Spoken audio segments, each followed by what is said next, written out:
pas, je me rapproche trop. Bonjour à tous, merci d'être là. Et effectivement, aujourd'hui, je vais vous parler des substances naturelles à usage biostimulant. Donc, on va se pencher sur les résultats du projet SNUB Action, qui est donc un projet qui a été financé par le ministère de la Transition écologique. L'évolution de ces substances de base et de l'utilisation par les agriculteurs et effectivement un petit état des lieux de la réglementation actuelle. Donc effectivement, en substance, la présentation va comporter une grande partie d'informations qui seront les mêmes que hier, ce que vous a présenté Bruno Prince, mais on va avoir une manière différente de traiter l'information et on va avoir des petites informations qui proviennent de l'ITAB et de la façon dont on a mené ce projet et notre compréhension de la réglementation.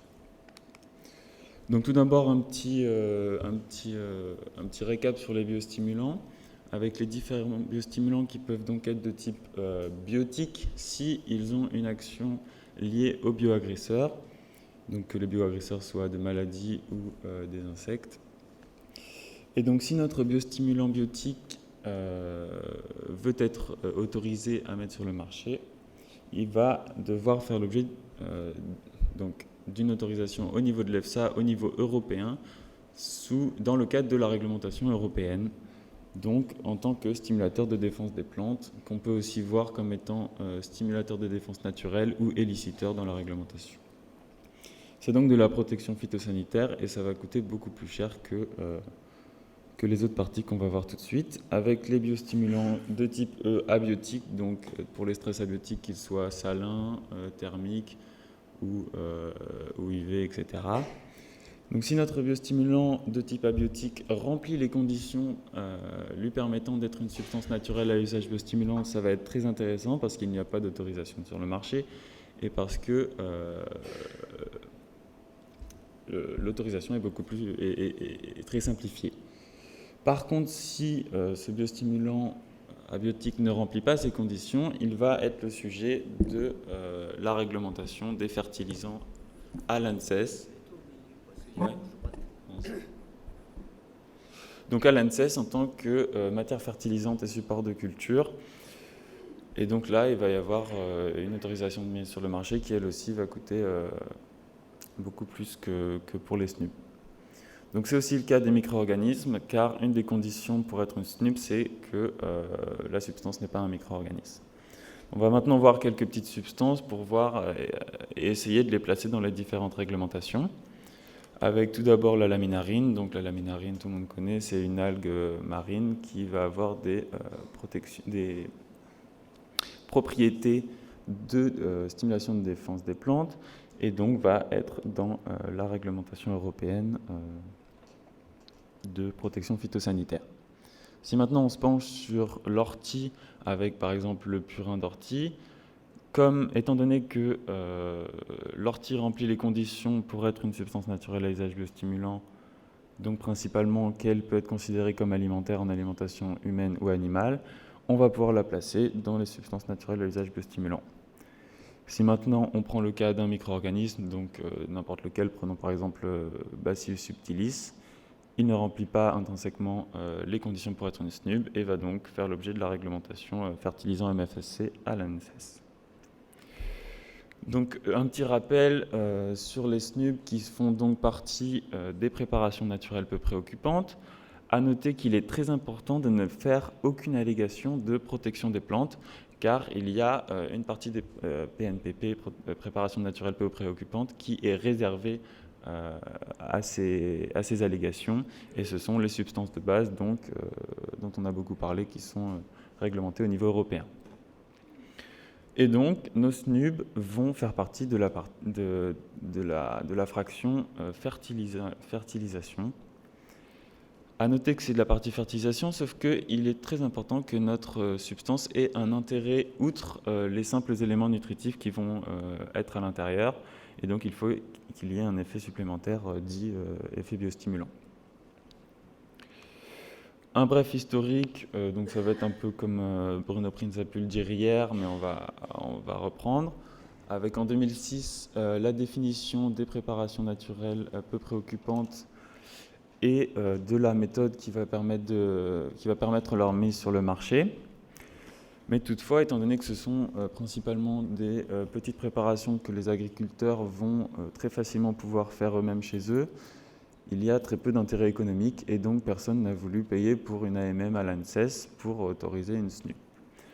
Toutefois, on a quand même un intérêt qui va augmenter au fil des années et la DGAL va, en 2016, en voyant que personne ne veut payer pour une AMM, autoriser de manière directe la liste de 141 plantes. Hier, vous avez pu la voir comme une liste de 148 plantes, mais il y a des doublons dans la liste. Donc 141 plantes uniques qui vont directement être utilisables en tant que SNUB sans avoir à passer par une évaluation quelconque. Donc en 2016, on va aussi avoir une réglementation concernant l'annexe qui va être destinée à comporter les substances qui seront évaluées. Donc à ce jour, il n'y a toujours aucune substance, mais comme a pu le dire hier Bruno Prinz, les 2 premières substances seront incluses dans cette annexe d'ici la fin de l'année. On va aussi avoir des procédés autorisés pour la préparation de ces SNUB qui vont être déterminés, avec notamment le fait que ces procédés se doivent d'être impérativement accessibles à tout utilisateur final, qui sera donc l'agriculteur. Ce qui nous porte 3 ans plus tard, en 2019, avec des précisions sur la procédure d'autorisation, avec notamment le fait qu'il va falloir remplir un dossier qui va comporter des informations sur l'efficacité de la substance, l'identité de la substance et la toxicité de la substance surtout, mais aussi des précisions sur les caractéristiques permettant l'inclusion, avec le fait que la substance ne peut pas être un micro-organisme et autres petits détails. En 2021, on a un grand changement dans la réglementation SNUB avec la publication de ce cahier des charges dont on vous a parlé hier, qui va venir stipuler que toute plante ou partie de plante qui va être alimentaire va être autorisée à l'utilisation dans le cadre des SNUB sans avoir à faire l'objet d'une évaluation de la part de l'ANSES. D'autres petites informations qu'on verra plus tard, et ce qui nous porte à maintenant et dans le futur proche avec les premières inclusions dans l'annexe de l'arrêté de 2016.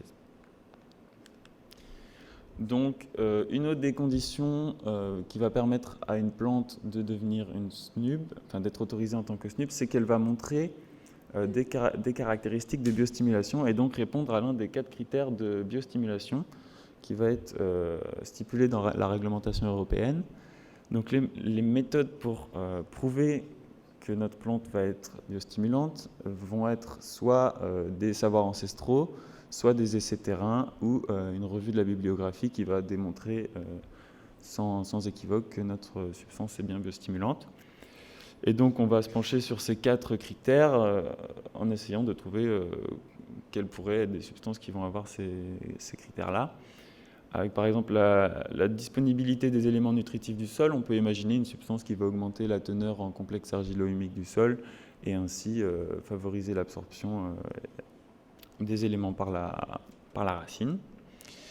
Une résistance au stress abiotique, donc quel que soit le stress abiotique, mais on peut par exemple imaginer une substance qui va bloquer les canaux sodiques et donc limiter l'entrée du sel au niveau de la racine.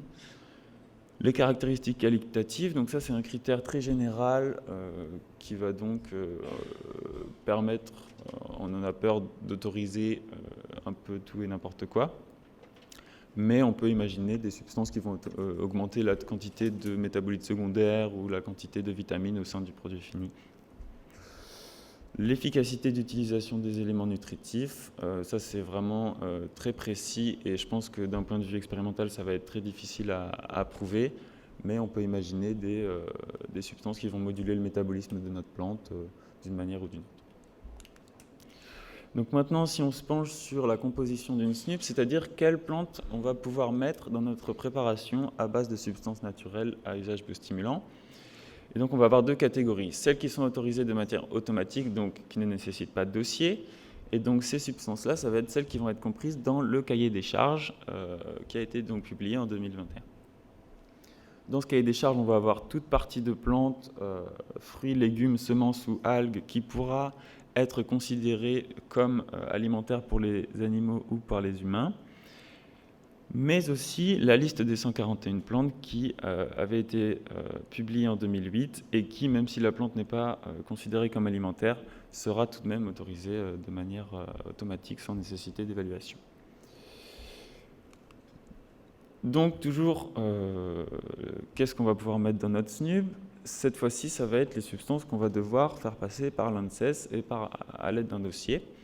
Donc si notre substance est d'origine animale, minérale, les huiles essentielles si nécessaire, on va se pencher sur ce sujet plus tard, ou si la plante est non alimentaire, il va être nécessaire de réaliser un dossier pour évaluation à l'ANSES, sachant que l'ANSES a une capacité de traitement de 2 dossiers par an, ce qui est relativement peu, mais étant donné que depuis 2016, il n'y a pas eu une seule inclusion dans cette annexe, au final, c'est pas si peu que ça.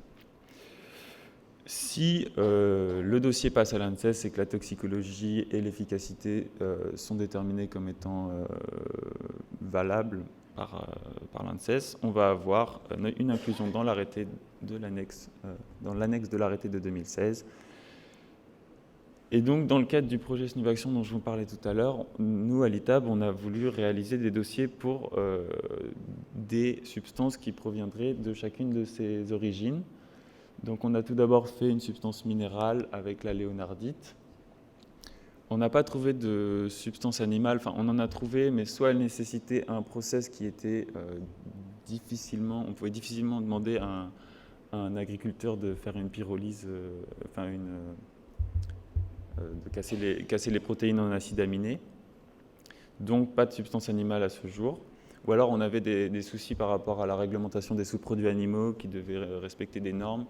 Et donc ça aussi, ça a été un frein. Donc en substance animale, on n'a pas trouvé grand-chose. Si vous avez des idées, on est preneur. On a fait une huile essentielle avec l'huile essentielle de menthe à Arvense, donc de menthe classique, menthe des champs. Et on a fait 2 dossiers pour des plantes non alimentaires avec le saule et la prêle, qui seront donc bientôt ajoutés à l'annexe de l'arrêté de 2016. Donc maintenant, concernant les restrictions au cahier des charges qui vont stipuler que même si notre plante peut être considérée comme alimentaire, on ne va pas pouvoir la prendre en compte dans le cadre du cahier des charges. On va avoir toutes les plantes qui sont comprises dans le compendium des botanicals de l'EFSA.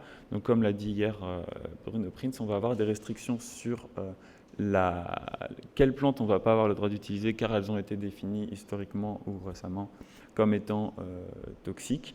Donc là, on va avoir des restrictions sur les plantes, mais aussi sur la concentration de la plante qu'on va avoir le droit de mettre dans notre préparation. Avec, par exemple, si on veut faire une préparation SNUB à base de gingembre, on ne va pas pouvoir dépasser une concentration de 20 grammes par litre. Donc ça, c'est une des premières restrictions. La deuxième, sur les huiles essentielles. Donc, une huile essentielle qui proviendrait d'une plante qui est considérée comme alimentaire sera autorisée dans le cadre du cahier des charges. Mais si notre huile essentielle fait partie de la liste réservée aux pharmaciens ou si elle fait déjà l'objet d'une autorisation en tant que substance active, il va falloir faire un dossier. L'huile essentielle n'est pas comprise dans le cahier des charges. Si notre substance a été traitée ou contaminée avec, je ne sais pas, quelque chose comme des métaux lourds par exemple, qui vont la rendre impropre à la consommation, elle ne fait plus partie du cahier des charges. Si la plante est issue d'un organisme génétiquement modifié, c'est pareil. Et si les résidus sont supérieurs au règlement européen CE 396/2005 sur les aliments, ça va rendre cette plante impropre à la consommation et donc elle ne rentre plus, elle passera de là à là et donc ne rentre plus dans le cadre du cahier des charges. Et enfin, on va avoir des restrictions sur des zones de restriction de circulation avec par exemple le peuplier d'Amérique du Nord qu'on n'aura pas le droit d'utiliser car il fait partie d'une liste de zones de restriction de circulation. Maintenant, concernant les recettes qu'on va avoir le droit d'utiliser dans le cadre de la préparation de nos SNUB, on va avoir des procédés, une quantité de procédés qui sera limitée, avec notamment, de manière très importante, le procédé doit être accessible à tout utilisateur final, donc ce sera par l'agriculteur. Donc l'agriculteur, a priori, a comme moyen accessible des moyens manuels, mécaniques et gravitationnels. Donc là, ça prend en compte la filtration ou le pressage de notre substance. mais aussi la dissolution. Donc là, ce qui est intéressant, c'est qu'on va avoir droit à dissoudre notre substance dans autre chose que l'eau, avec l'alcool et les huiles végétales qui seront autorisées. À noter que ces trois eau, alcool et huiles végétales doivent être de qualité alimentaire, et comme l'a dit M. Princière, l'eau doit être de l'eau douce. Donc ça nous permettra notamment de réaliser des macérations, par exemple. Maintenant, pour ce qui est des procédés thermiques qui seront autorisés, on va avoir droit à la décoction. Donc, qu'est-ce que c'est que la décoction ? Typiquement, on va vouloir faire cuire notre substance pendant 15 à 30 minutes dans de l'eau bouillante. Et ça va nous permettre d'extraire les principes actifs qui seront compris dans des parties de la plante difficiles d'accès, comme par exemple les racines ou l'écorce. Ensuite, on a aussi le droit à l'infusion. Donc là, on va faire un thé à partir de notre substance. Et donc ça va nous permettre d'extraire les principes actifs qui seront plus faciles d'accès, enfin dans des parties de la plante plus faciles d'accès, comme la fleur ou la feuille. Donc on n'a pas besoin de la maintenir sous ébullition aussi longtemps. Autres procédés un petit peu particuliers qui vont être autorisés avec la fermentation et notamment la production de purin. Donc le purin, ça va être la favorisation des développements de micro-organismes qui vont soit être intéressants en eux-mêmes, soit par l'extraction ou la transformation des molécules qui seront comprises dans la plante. Et donc on va obtenir des substances qu'on n'aurait pas eues sans l'action de ces micro-organismes. On a aussi la distillation avec la production d'huile essentielle qui est donc principalement une concentration de principes actifs hydrophobes dans l'huile essentielle. Donc maintenant, si on veut élaborer, donc lorsqu'on va vouloir préparer notre préparation à base de SNUB, ce qu'il va falloir faire, ça va être remplir une des fiches qui est en annexe du cahier des charges. Et donc, en fonction du devenir de notre préparation, il va y avoir deux fiches différentes à remplir. Si on veut utiliser directement notre préparation, donc comme ce sera le cas pour l'agriculteur par exemple, donc en utilisation directe, on a la partie 1 qui va donc comporter des informations notamment assez basiques sur le nom de la préparation, le procédé et les plantes et origines de la plante. Alors que si on veut mettre sur le marché notre préparation à base de SNUB, il va falloir rajouter quelques informations, notamment sur les méthodes de stockage et le temps de conservation de notre préparation. Donc ces fiches sont à garder pendant 3 ans car elles peuvent faire l'objet d'un contrôle de la part des autorités. Après 3 ans, il n'y a plus besoin de garder ces fiches. Donc maintenant, on va se placer dans le cadre d'un agriculteur qui va vouloir réaliser un purin d'ortie. Et donc on va remplir la fiche ensemble. Donc c'est donc un purin d'ortie. Le procédé de fabrication, étant donné que c'est un purin, ce sera la fermentation. La plante, l'ortie urtica, on va prendre toute la plante ici, qui proviendra d'une bordure de parcelle, donc autoproduction. On va mettre 1 kg dans 10 litres d'eau. À noter que l'origine de l'eau est à stipuler. Ici, c'est un pompage qui sera réalisé sur l'exploitation. Une brève description du mode opératoire qui nous permettra de savoir comment a été obtenue notre préparation. Ici, étant donné que c'est un purin, on va couvrir le contenant où on a mis l'eau et la plante et mélanger tous les 2 jours jusqu'à ce qu'il n'y ait plus de bulles. Lorsqu'il n'y a plus de bulles, ça veut dire que les micro-organismes ont réalisé leur action et donc on a notre purin qui est prêt à être utilisé. Donc petites informations supplémentaires dans le cadre de la mise sur le marché. Donc il va falloir, on va être garant, la personne qui va mettre sur le marché la préparation va être garant de la conformité du produit, c'est-à-dire du fait que notre préparation ne contient que des substances qui sont autorisées à être incorporées dans une préparation à base de SNUB. Et c'est là que le contrôle des fiches pourra venir vérifier cette conformité. Et aussi des informations, comme je l'ai dit, sur la conservation avec les méthodes de stockage et la date de péremption qui sont à stipuler sur le bidon. Et c'est là que la préparation va déterminer ces différentes informations, car on ne peut pas garder un purin aussi longtemps qu'on ne va pas garder une huile essentielle, par exemple. On va aussi avoir des restrictions sur l'utilisation de nos substances donc, par l'opérateur. Il va y avoir une zone de non-traitement uniquement dans le cas où on va avoir des huiles essentielles. Donc cette zone de non-traitement, 5 mètres sur culture basse et 20 mètres sur culture haute, c'est par rapport au premier point d'eau, enfin au point d'eau le plus proche. et aussi en présence de pollinisateurs. Donc effectivement, durant la floraison, toutefois, on peut quand même traiter pendant la nuit ou le matin très tôt ou tard le soir. Un petit délai avant récolte de 3 jours dans le cas où on n'a pas de procédés thermiques qui ont été utilisés pour la préparation. Donc les procédés thermiques, je le répète, ça va être la décoction ou l'infusion. Donc maintenant, on se penche sur le processus qui va permettre d'inclure une substance dans l'annexe de l'arrêté de 2016 avec l'identification d'une substance intéressante, donc que ce soit par l'ITAB ou par des individus externes. On va directement aller interroger la DGAL au sujet de sa substance pour savoir qu'est-ce qu'elle en pense et si ça vaut le coup de monter un dossier. Donc si la DGAL le valide, on va réaliser notre dossier avec la toxicité, l'efficacité, etc. Une fois qu'on a réalisé le dossier, on va une fois de plus l'envoyer à la DGAL qui va donc regarder les informations qu'on y a mises et dire si ça vaut le coup d'aller envoyer ce dossier à l'ANSES. Étant donné qu'elle a une capacité de traitement de 2 dossiers par an, ça fait un premier filtre et ça te permet d'envoyer à l'ANSES uniquement les dossiers qui vont avoir une chance de passer, quoi. Si la DGAL le valide, on envoie ça à l'ANSES et si l'évaluation de l'ANSES est positive, eh bien on va se retrouver avec une inclusion à l'annexe. Et nous, ce qu'on se demande, c'est est-ce qu'il va y avoir citation du demandeur dans le cadre de cette annexe? Est-ce que donc la prêle et le sol qui vont bientôt être inclus vont comporter ici la mention de l'ITAB, quoi, par exemple. Un petit état des lieux de l'utilisation de nos SNUB, donc ce qu'on en sait a priori, à présent.